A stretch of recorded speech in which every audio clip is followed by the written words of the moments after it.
Hello and welcome to another episode of Sharing Wisdom. I'm your host, Angie Wisdom, and I'm super excited today because I get to have somebody on the show who I met in real life at an event that he was hosting, and we've connected, and I just feel like he's got a wealth of information to share. So I'm excited to have you here, Mike Sjogren. Thanks for joining us. Thanks for having me. I'm excited. It's going to be fun. You know, one of the things that people ask me all the time or tell me one of their desires is they want to build passive income with short-term rentals. So it literally something that people fill out on their intake form for coaching so many times. That is not my area of expertise, but it's just interesting to me that that is a goal for people. So I thought, how do I not have Mike on the show? You know, you are known as the Airbnb guy on Instagram. You have built a very, very successful business in the short-term rental community.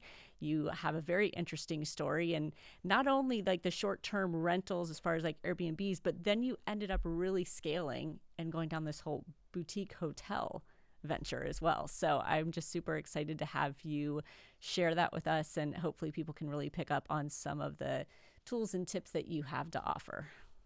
Yeah, happy to dive deep on all that. And, Airbnb has taken off really the last probably 4 or 5 years. And there's a lot of cool opportunities, and you can go as big or as small as you want. And that's what I love about it. There's a lot of different ways that you can go at it. So Well, we'll talk all about that. But what was super intriguing to me when we talked, it was at the STR Wealth Conference in Nashville when we talked. And I started to ask you about like, well, how did you even get into this space? Because I think with the properties that you own and the business that you have, most people tend to think like, oh gosh, I could never do that. Like, that must be his background. That must be like, it was in his family. Like, there's some kind of misconception about getting into that industry and learning from scratch. But you did not come from that industry. You were a CPA and had a kind of a unique situation as to what kind of prompted you. So tell us a little bit about that. yeah, so I mean, I was a numbers geek for a long time. I was a CPA for 10 years. And after reading, like many folks, I read Rich Dad Poor Dad in my mid 20s and had a light bulb moment of like, wow, this is a totally foreign concept to me, which is interesting because, I went to college, got my MBA, CPA, never even thought about going down this whole real estate investing and financial freedom path. Um, and so I started going to local meetups and, meeting other investors. And I had a desire to do that, but I was comfortable, if I'm being honest. I had a nice salary, a house in the burbs, a couple of cars. Like my wife and I were very comfortable. And it's scary, to make that jump and invest a bunch of money into a property and cross your fingers and hope it works. But everything changed when our son was born. He actually just turned 8 yesterday. But when he was born with a very rare lung disease called interstitial lung disease. And basically, anytime he fell asleep, he had to be on oxygen. And so, Mm. my life changed when he was about 2 weeks old. We were home. We were getting him dressed for his newborn photo shoot. And I noticed that he looked very pale and he was kind of blue around his lips. And when I was getting him dressed, he wasn't waking up. And I'm like, this is Uh, weird. I could see he's breathing, but I can't wake him up. And so I told my wife, I said, call 911. Like, we got to figure this out. And the more I tried to wake him up, the more freaked out I got. And so I threw everybody in the car, mm. driving 90 miles an hour down the highway, rendezvousing with an ambulance because I couldn't wake him up. And it kickstarted this crazy 2-year run where we spent a ton of time at the hospital doing all these tests, trying to figure out what was going on, from, MRIs, CAT scan, x-rays, GI testing, spinal tap, all sorts of crazy stuff that I wouldn't wish on anybody. And at a certain point, I ran out of vacation time. I ran out of sick time. I had all these hospital bills piling up, and I had to leave my wife and my son in the hospital to go back to a desk and trade time for money. And it crushed me. It was one of the worst and best days of my life.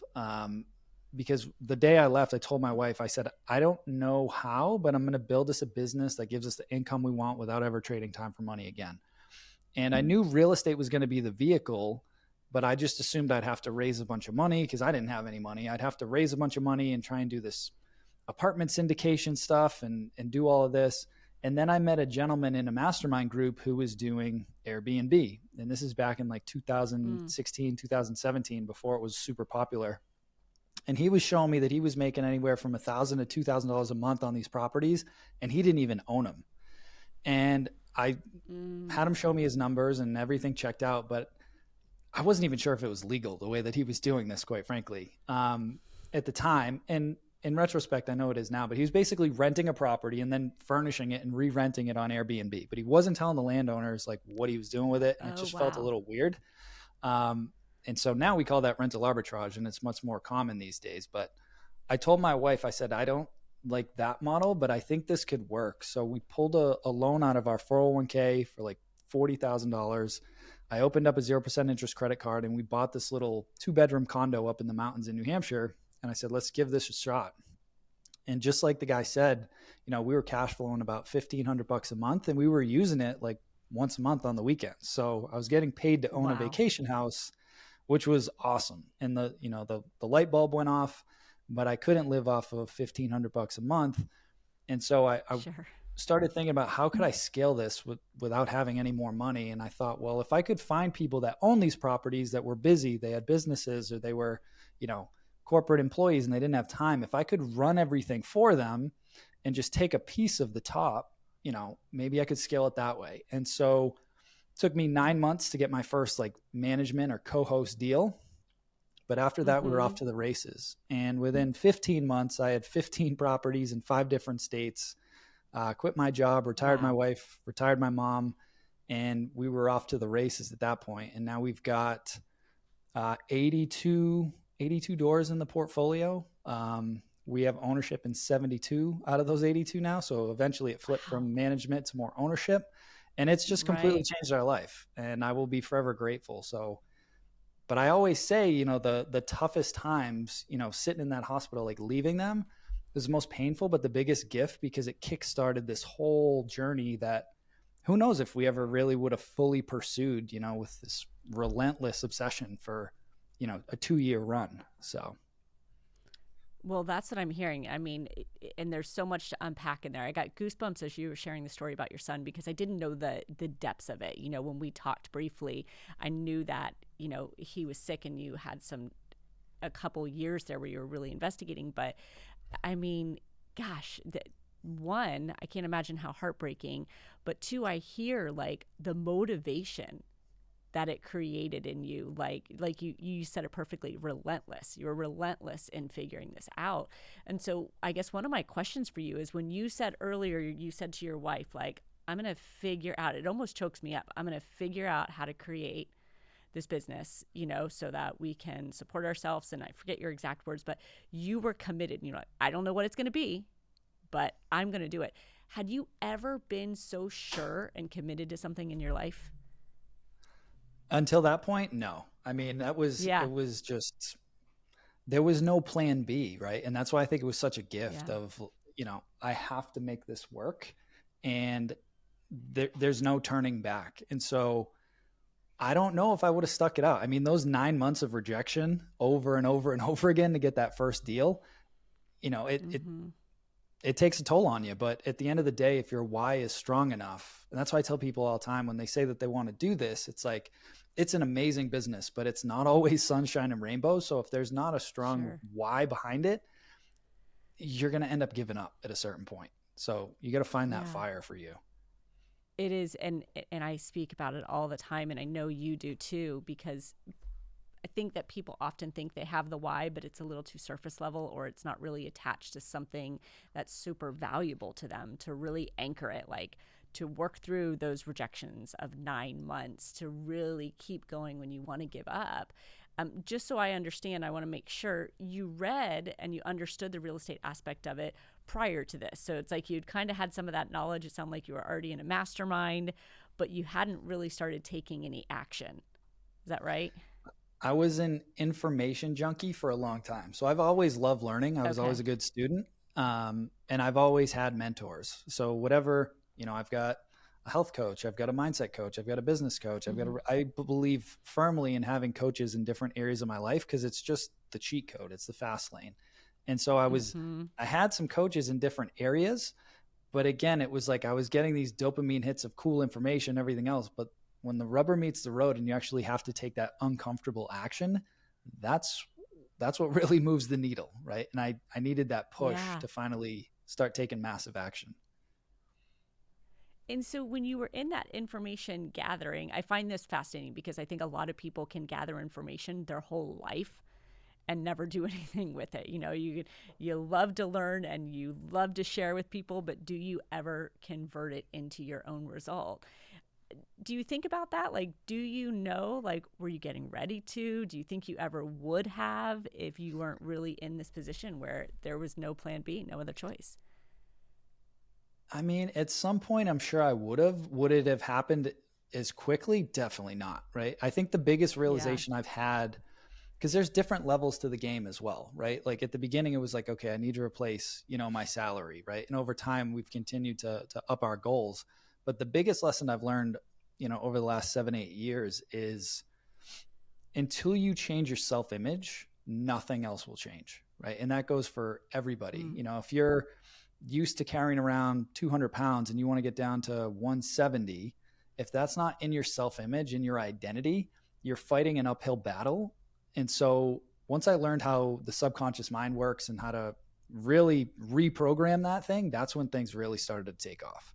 And to see Mm. myself differently and to carry myself differently. And I don't like the phrase fake it till you make it, because if you feel like a fraud, you're not going to come across right. But seeing myself as the person that I want to be and becoming, that made such a huge difference for me.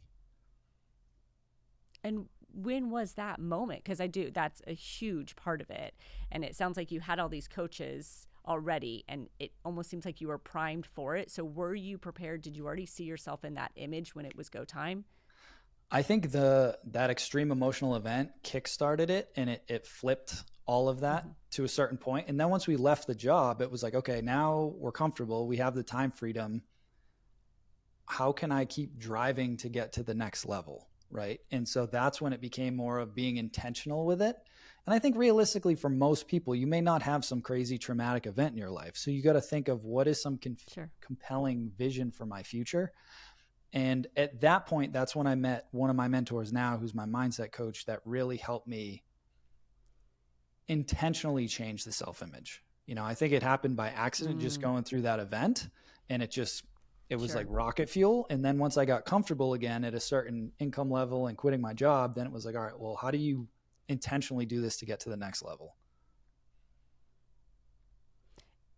You bring up something that I talk about a lot that I think is so important, and it is you as the person to be able to execute what you receive. I literally just recorded a podcast on this, right? Like we have all these skills and information. Like somebody can go to you and learn, like, oh, this is how you co host, this is how you get a property, like the fundamentals and the tactical stuff.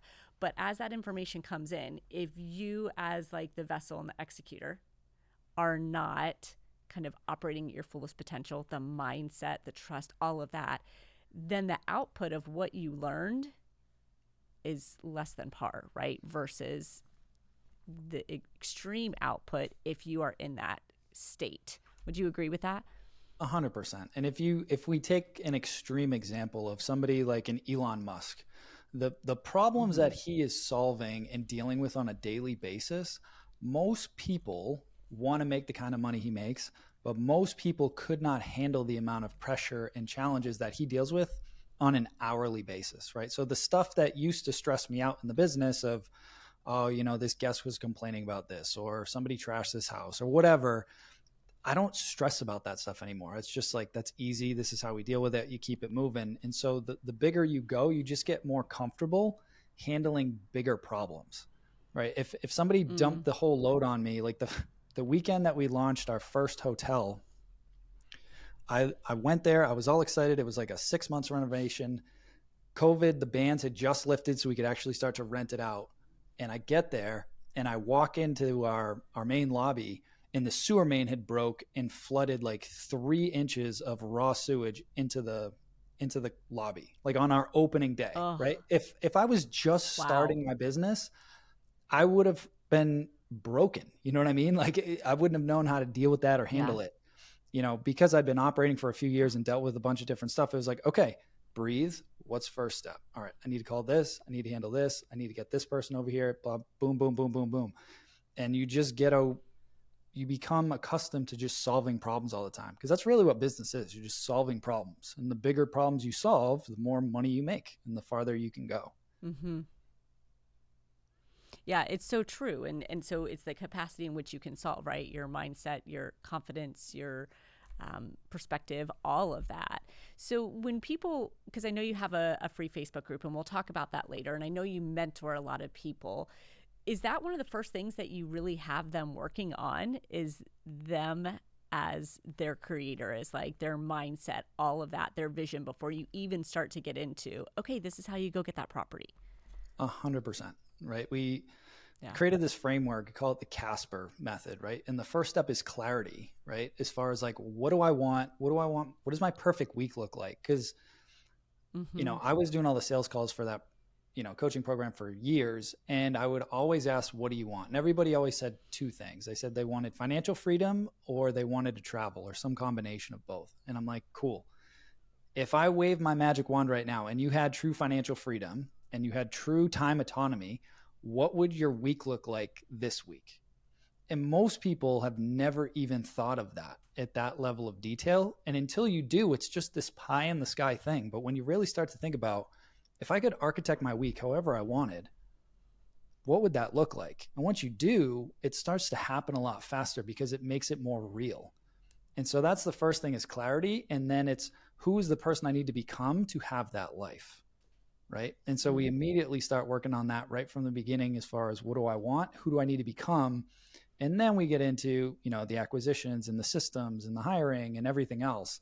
But until you really start with a good foundation, you're just going to be running on the hamster wheel for a while.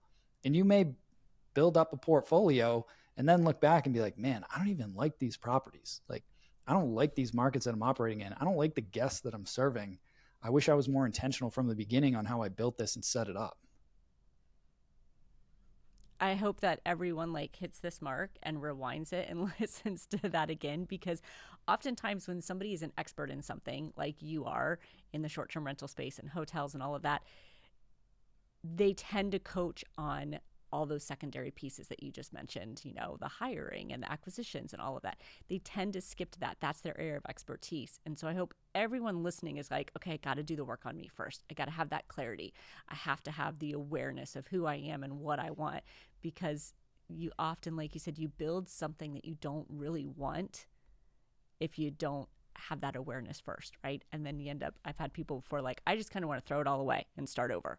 It's Yeah, like, man, that was a lot of work you did to just throw it all away and start over. exactly. Exactly. And Yeah. it's, when you do it this way, it becomes more fun too, because this is going to be your baby for the next however many years. Set it up the way that you want, and don't compare yourself to me or anybody else, because then you just get you get caught up in the keeping up with the Joneses of, maybe you just need to make a Mm-hmm. few extra grand a month so that you can spend more time at home or you can take those vacations that you want. Like, don't compare yourself to anybody else. You just got to figure out what that is for you. Maybe you love your job. That's great. But if you could bring in an extra 2, 5, 10,000 a month, what would that do for you? You don't need to quit your job if you don't want to. So just be honest with yourself. Right. I'm curious for you. I think CPA, right? And I think so calculated, so black and white, so right and wrong, so risk, some a little bit risk adverse, maybe. Mm-hmm. Was that an issue for you at all as you moved into this Such a big space? issue. Oh, it Really? was crippling. Yeah. And, I was a great student. I had a 4.0. There was always a right answer in school, right? Like, there was always a right answer to the test. And the real world doesn't work that way. And I think that's what paralyzed me for so long as far as taking action, because I was waiting for that perfect next step or that perfect answer.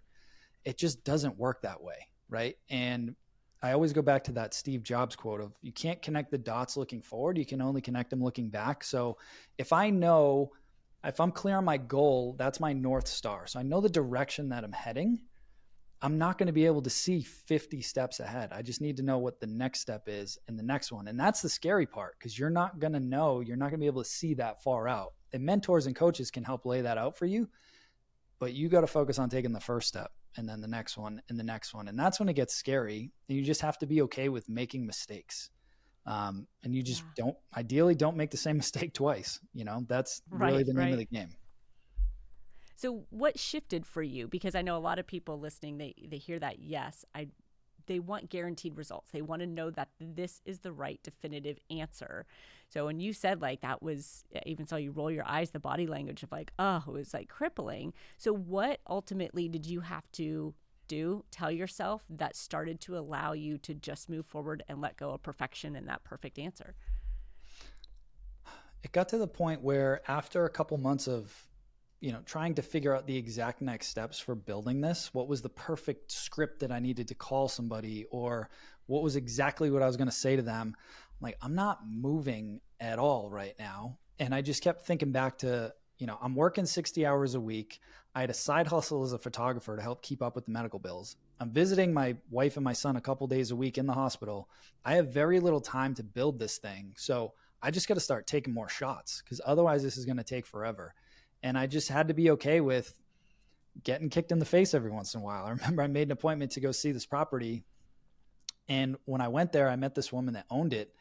And she thought it was something else that I was talking about. And she literally started screaming at me and threw me out of her house. Right. And it obviously Oh, that's a huge hit to the ego and it's embarrassing and everything else. But if the why is strong enough, it's just like, okay, cool.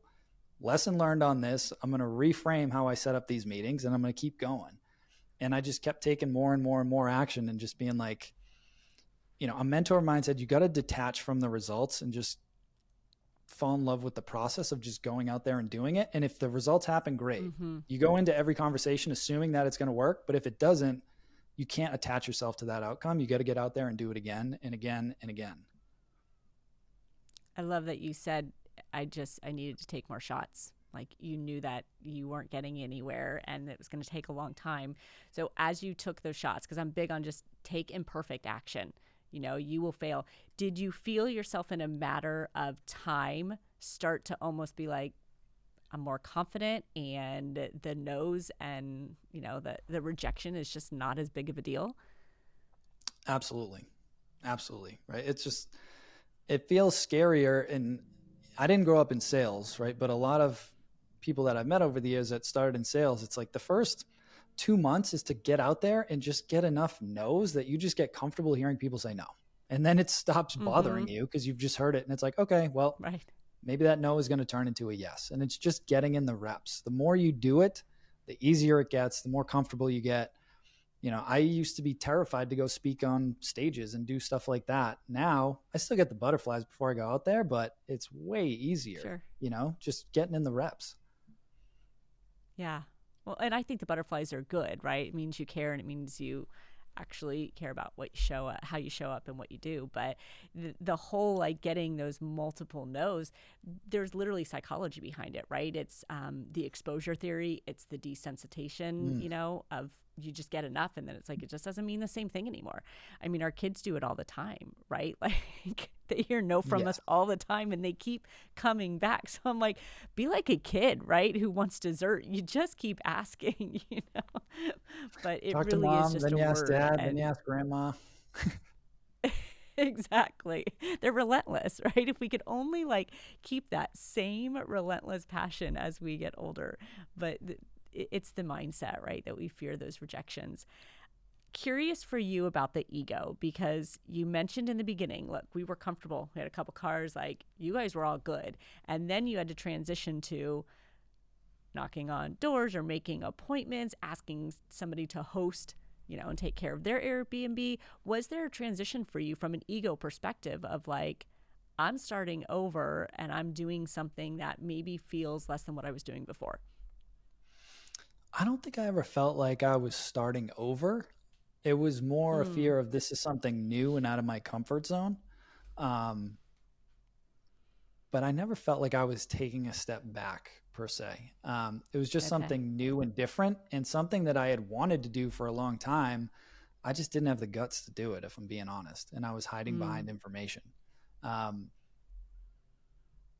I think the ego is a very interesting topic and something that I know for me, I'll be working on for the rest of my life as far as detaching from certain results, always staying hungry to get to the next level, whatever that is. And it doesn't always have to be monetary, but one of my favorite short talks was the Matthew McConaughey speech that he gave a couple of years ago about, needing three things.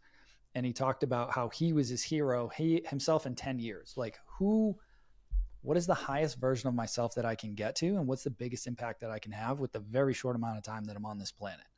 And when I reverse engineer it that way and I look at it through that lens, things get a lot less scary because the clock is running all the time. Like right now, I'll never get this minute back, right? So what am I so worried about, right? Just keep pushing and going to the next level. And it's just a reframe of the things that we tend to fear. Most of them are not real. They're just these ghosts. And so coming back to what you want, just if that want is strong enough and you're sick and tired of being sick and tired, that's also a great motivator to get you off the couch and, stop Netflixing and just focus. I didn't watch a football game or Netflix or anything for like 3 years. You know what I mean? It was just focus. That says a lot. And I love the conversation about sacrifices. That sometimes you have to look at what you're willing to sacrifice. If you want something new in your life, if you want something different, especially something big like what you've created, there are going to be sacrifices along the way. Like you said, I got to visit, my wife and my son in the hospital every couple of days, and you're working 60 hours a week and you didn't get to watch the shows. Did you consciously explore that and know what you were going to be sacrificing to get this ultimate goal? I don't know if it was conscious. I will say I am I don't know if I'm recovered, but a recovering workaholic. Like I have no problem working. I grew up in a household where my parents both work super hard, and they're like, you can have anything you want if you work hard enough. The further I've gone, the more I've realized that that's not exactly the case. I work a lot less than I used to. My income's a lot higher than it used to be. So it's focusing on the right things and building the right team. That's a whole other conversation. But I think what I would bring this back to is I used to beat myself up because I didn't have like this work-life balance, right? And I would like guilt trip myself around this. And I think work-life balance is really an illusion. And I was speaking with Jay and Wendy Papazan, spoke at my event a couple weeks ago. Jay wrote the book, The One Thing, with Gary Keller, and they have a bunch of businesses together. And they talked about this illusion of work-life balance. And he's like, it's really just understanding what season are you in right now and how are you counterbalancing? So, right, if I'm in a building season over, say, a 2 to 3 year period of building something new off the ground, I'm okay with having to make that investment. Or are you okay making that time investment and just being very intentional with the small pockets that you have to be super present so that they don't totally fall off the wayside? Right. And then there's seasons at certain points where, I didn't do a whole lot and I would golf 3 or 4 times a week in a summer, right? After stabilizing this thing for a few years. Now I'm back in a build season again, right? So it's just understanding what season you're in and where are you okay, not even making trade-offs, but where do I need to pay attention and be super mindful with this time and this, whether it's my health, my spirituality, family time, whatever it is. Like if I have limited time over here, how do I be hyper intentional with that to keep that going while I'm in this season of building over here? Yeah. The way you articulate it, and I want to make sure that people are taking away what you're intending here, and correct me if I'm wrong, there isn't this perfect balance, but your values still show up.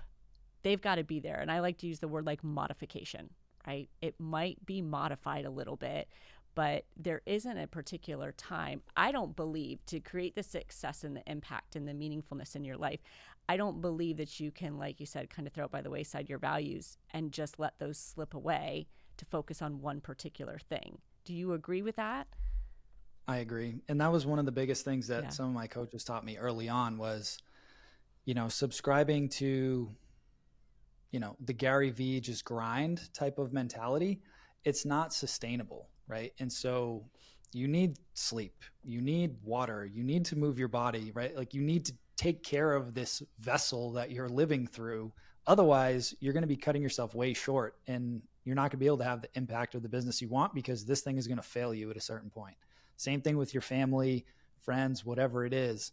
You can't neglect everything. If you do, there's that trade-off where, yeah, you might make a bunch of money and have a very successful business, but you may end up divorced and your kids hate you and everything else.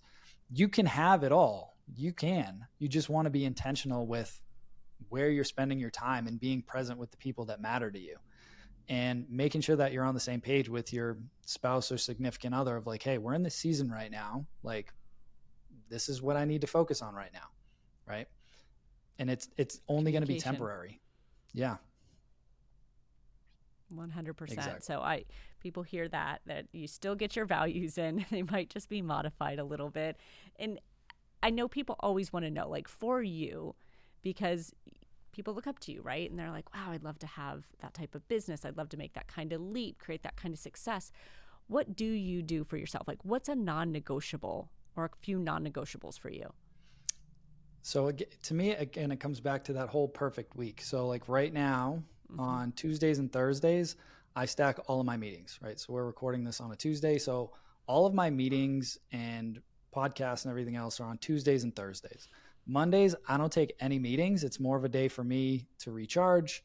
I go to physical therapy twice a week for my back and my body and get a whole bunch of different treatments. During certain times, I'll go get a 60 to 90-minute massage every single week. Certain things that I'll do, like you see, I've got my Stanley. I got to drink 3 of these a day, just keeping things like simple, because it's easy for me to just, not pay attention to being dehydrated. Right. So drinking 3 of those a day, right. Moving my body. I'm in a season right now where I've got a 2-month-old. So my workout schedules are kind of all over the place. It's not like, hey, I'm getting up at 4 to work out. So I make sure I get at least 10,000 steps in a day. I like to go for a walk by myself once a day, just to clear my head. Just doing certain little things that help energize me. And then, on Thursdays, I coach my son's lacrosse team. On Mondays, I take him to drum lessons. So like I have hyper intentional time with him during the week. And then on the weekends, I coach his lacrosse team again. He's got soccer. So like it's very family focused now. But yeah, Mondays is a me day. Wednesdays is more of just a filming and content day. And then Fridays at this point is a golf day for me. So that's how I structure my week now. So I really push, again, the balance. Like Tuesdays are way out of balance. Like I'll go from 8 a.m. till 7 o'clock tonight, just straight, boom, boom, boom, boom. And I'll be beat at the end of the day, but that works for me because it gives me the freedom on the other days to focus on what I want to do. Right, right. It's so important. I mean, you have to figure out your own rhythm and what works for you, but you can hear the intentionality. And I talk a lot about values. One of the first thing that you have to understand and how to get those values in. And so for the people listening, again, you have so many modifications in there, right? Like, well, moving my body looks a little different. So now it's this many steps right now in this season. So I think it's super important that, you can take in what other people do and learn, but it has to work for you and it has to revolve around your values there. And so I know we've talked a lot on, Oh, you review it quarterly. Is that what you said? Yeah. I look at my schedule quarterly of like, all right, am I feeling in flow? Does this feel off? Like, what do I need to adjust? And I'll just I'll tweak my schedule a little bit. Maybe I'll move it to Tuesday, Wednesday is this or whatever. So don't feel like it's fixed in time forever. Don't be afraid to review it. Absolutely. I always say you should have a CEO, retreat with yourself every quarter. Go think about, give yourself time to think, process, create, reevaluate. Always, it's easy to get stuck in it and just doing what you've been doing, but the change creates the possibilities. So, well, I know we've talked a lot personally, and before we really wrap up, I know people are like, are you ever going to talk about like the nuts and the bolts and creating the short-term portfolio? So I do want to get some inside knowledge from you. You shared a little bit about that process. One, you made it seem super achievable as far as like getting that first property. So talk a little bit about that. I think there's a lot of misconceptions about like, I could never afford that. How would I ever start that way? Yeah. So the cool thing with short-term rentals is there's really 3 ways that you can get in. Most people think immediately I have to go out and buy a property, right? And you can do that. The second way is to go rent a property and then re-rent it. That's that rental arbitrage. So for that, you'd need first month's, last month's rent, security deposit, and furniture. So say, I don't know, 12 to 20,000 to get in to do that. But then the way that I scaled it was through co-hosting, where I would just partner with people that already had properties that didn't have the time or the desire to run them. And I'll set them up, we'll design them, we'll build them out, we'll set up the listing, communicate with guests, run all the day-to-day operations. And then we charge, you know, it's 20 to 25%. We charge 25 at this point, but that's a standard co-hosting fee. So if a property brings in $5,000 a month, which is pretty normal, you're going to make anywhere from $1,000 to $1,250 a month on a property that you don't own. So if you need to get to, say, $100,000 a year, you're going to need somewhere around 6 to 8 properties. It's not a lot, right? And so co-hosting, in my opinion, is the fastest way to get out of a job and build up a portfolio to replace your income. One of the things that I always go back to is Robert Kiyosaki, who wrote Rich Dad, Poor Dad. He wrote another book called The Cash Flow Quadrant. And I wish I had a graphic to show, but there's 4 quadrants, right? Most people start up as the employee up in the top left. And then below that is the self-employed, right? Most people, when they start this business, they're self-employed, meaning they're the one communicating with guests. They're the one communicating with cleaners. Some of them are actually cleaning the property, fixing it up. They're basically a contractor. And if they stop working, they stop making money. The third quadrant is business owner. And the way that I define a business is you have repeatable processes and systems and people that can run those processes and systems for you. So that was always my goal, is to get to a point where I'm not trading time for money. So this portfolio now honestly takes me less than 2 hours a week, maybe 4 hours at the end of the month when I'm reviewing all the financials, but it's really 2 hours a week. I have great people in place, really strong systems, a lot of automation that doesn't rely on me to trade time for money, right? And then the last one is investor, where your money is working for you. Most people try and go from employee to investor right away. It's very challenging to do that unless you've been saving your money for the last 25 years. If you need to replace $100,000 of income and you get a really good return on a property at, say, 20%, you need $500,000 to invest in something to get a 20% return and replace 100,000. Most people I know don't have $500,000 just sitting around to replace their income, right? So you can do it that way. It's just going to take you a lot longer. So the majority of people I work with, they tend to have enough capital to buy 1, maybe 2 properties, and then they'll scale it with co-hosting, or they don't have much capital at all and they're just scaling it with co-hosting. And then it flips at a certain point. When your business grows, you start to get more and more money in, then you can start buying stuff again. So the cool thing with this is that you don't have to have all the money to get into it, and you can still get a lot of the benefits helping other people run their properties. Amazing. So for the people who are going, I had no idea that that was even an option, because I think there's a lot of that. You nailed it when you said they go from employee to investor. That's always the thought. And back to the beginning of this conversation, when I said so many people come to me and one of their goals is, I want to own property and have passive income. And sometimes they don't even have any money saved. And it's like, we start doing the numbers of like what you're going to have to acquire in order to get to that level. So I love this strategy. If you're hearing this and you're going, but how much time? So if you would think about, if I'm going to start doing this co-hosting thing and I'm going to try to get those 6 to 7 properties, what kind of time is that going to take for somebody to commit on a daily, weekly basis in order to build that? So once the properties are up and running, our systems, it should be no more than 4 hours a week to run the entire portfolio. The work is in going out and finding the properties. So I'll tell you right now, on average, in our program right now, it takes students an average of 41 days to get their first deal. So 41 days, a lot better than 9 months when I was starting. So 41 days to get the first deal. And then, you know, it tends to scale up pretty quickly, because what we were talking about before of the fear and the self-image and the limiting beliefs, it's like once you get one, then you really understand and believe that it's possible. And then it starts to snowball very quickly. We're in a very unique position right now, especially for co-hosting, because post-COVID, from like 2020 to 2022, properties, money was super cheap, and a million, I don't want to say an exact number, but a lot of people jumped on the Airbnb wagon and went out and bought properties.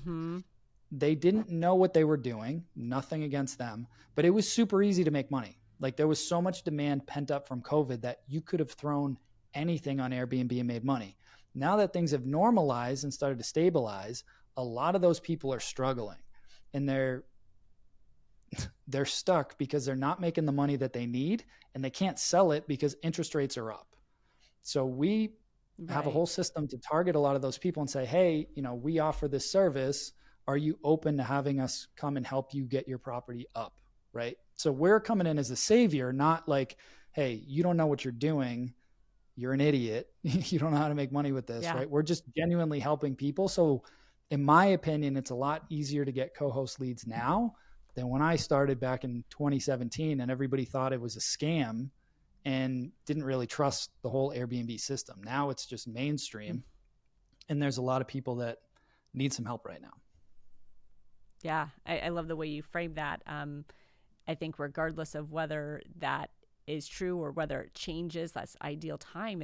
That's a great perspective, right? Like you are adding value. You are kind of the answer to their prayers. And anyone kind of going out there in any sales area industry has to kind of think with that mentality that, you are providing service and you are, like you said, kind of being their savior there. So when you speak about, your program, so I know you have a free Facebook group that people can tune into and listen to. But is this particular program specific for co-hosting, or what can people do if they really want to get involved? Yeah, I mean, first I would definitely recommend the free Facebook group because again, it's free and we do live trainings in there every single week, right? And we just did one on the exact like formula and gave people scripts on exactly what to say to those homeowners for free. So definitely Mm, join that group. It's just the Short-Term Rental Secrets Facebook group. You'll see my face on the cover photo. Join that. Then we have two okay. different programs. We have our Short-Term Rental Secrets Mastermind, and that's really designed to help people over a 6 to 12 month period build a six-figure net business, right? Starting with either Gotcha. co-hosting, investing, a combination thereof. That's the whole sole focus of that. And then to be able to scale it to whatever level they want. And then our highest level mastermind, it's called our 7-figure boardroom. That is more for advanced people, and they're starting to get into boutique hotels. I wouldn't recommend that if you're brand new. It's a big jump going from, one door to a 40 unit hotel complex it's a lot different, a lot more money on the table, a lot more at stake. But those are the two programs that we have. But I would highly encourage people to just join the free Facebook group. There's so much value in there, Yeah. especially if you're new, and you want to test the waters and just see if this sounds like something you'd be interested in. Check that out. And you can listen to my podcast too, Short-Term Rental Secrets. We've been doing that for almost 5 years, I think, at this point. So a lot of goodness in So there. good. So many places. I love that. And I can't not talk about the fact that it's mind blowing to me that you go from, okay, I'm going to co host, and now you have boutique hotels in your portfolio. So give me a little bit of just a short little narrative on like such a drastic jump. I mean, most people would think like owning a hotel, I mean, you're talking about two different universes completely. Yeah.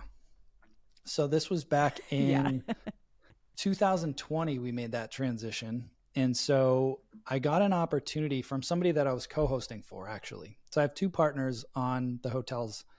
And one of the folks that I was co-hosting for, he brought this hotel to me that was for sale. And he said, hey, things are going great with the single family stuff. Do you think your systems would work at scale on something like this?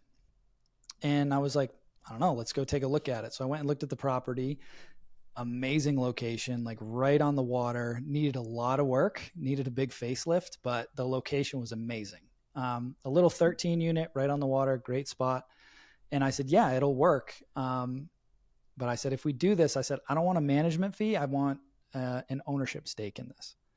And he's like, all right, Mm, let me talk to my partner. So they talked it over, and I didn't charge a management fee. I got equity ownership in it. They put up the money, and I ran the operations. And so uh, we acquired that property in February 2020, opened it in June 2020 after a bunch of renovations.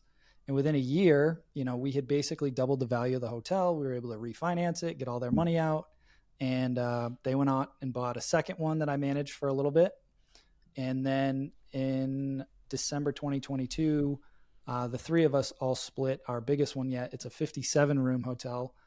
that we all acquired, and we finished phase one last year. We finished 30 of the rooms. We've got 27 more to go this year. But yeah, it was interesting. I thought a lot of learning lessons going from the Airbnbs to the hotels. There's a lot of similarities, but there's quite a few big differences that I didn't expect, and some punches in the face along the way for sure. Sure, sure. But gosh, congratulations. I mean, that's huge, Thank you. Mike. One of the reasons I wanted to bring you on the show is so that people could hear. I mean, from start to finish, well, that's not even finish. I shouldn't say that. From start to present, your journey of just passion, drive, motivation, determination, all of that in coming into an industry that you didn't have knowledge of, and where you have taken it is just so inspiring. And that's what I wanted people to know is like, okay, I can do this too. Not to belittle what you're doing, but I think that's the message that you like to put out 100%. there, right? That you can do this too. And Yeah, so as we wrap up and people are hearing this, and I know that there are some people listening to this and they're all juiced up now and they want to make changes in their life and do different things. Give us like the three biggest things that people should take away and focus on. I know that's a big ask, but like, what are the three things you would tell somebody? I would say step one that we talked about quite a bit is to know what you want, right? So my very Mm-hmm. first goal was I needed to replace 15,000 bucks a month, and I didn't want to have to work more than 4 hours a week. Like that was my North Star. So that was what was going to enable us to quit our jobs, uh, and basically like not have to downgrade anything else and be comfortable. So 15K a month, that's what we were going after. The second thing that I would say is get a mentor. And then whether that's me or somebody else, it's like that it is the biggest shortcut and the biggest money saver, right? I Nobody was teaching hotels when I started, right? And I made a lot of mistakes that cost a lot of money, like a lot of money, right? And one of my students in that boardroom program, I didn't even realize how much it had saved him, but we were together last 2 weeks ago, and they were like, the the advice that you gave us saved us $800,000 before we closed on that hotel. Like one nugget Wow. can save you so, like that's what people don't fathom. It's like, yes, I can go faster, but it's like, what's the what's it saving you on the mistake side of the house, right? You're going to make mistakes, but you need to minimize some Sure. of the big ones that are going to really hurt you financially. So again, I'm a huge proponent of it. I invest heavily in mentors and coaches because there's zero chance that I'm at the level that I'm at right now and where I want to get to without people that are way further ahead of me, that are identifying those landmines for me and pushing me and challenging me out of my comfort zone to keep going. So that was the second thing that I would say. And then the last thing is just get comfortable being uncomfortable. Like I'm uncomfortable a lot. Like continuing to push to the next level, it's going to feel uncomfortable. It's like going to the gym. If I want to put on 15 pounds of muscle, I'm going to be uncomfortable getting those last few reps in. But that's where the growth is. And you just have to accept that and be okay with it. But that's why it's so important that you have people around you that are going to support, encourage, and challenge you and not let you off the hook. Right? I talked about it in Nashville. Like I love my mom, but when I was growing, I was stressing out and doing all these different things. And I was very uncomfortable. As a mom, she's like, you need to relax. You got to settle down. And that's great. She loves me. But I also need people in my corner that are like, you are so freaking close. Like, you just got to keep pushing. Like, don't quit now. Yeah. Right. So you need those people behind you.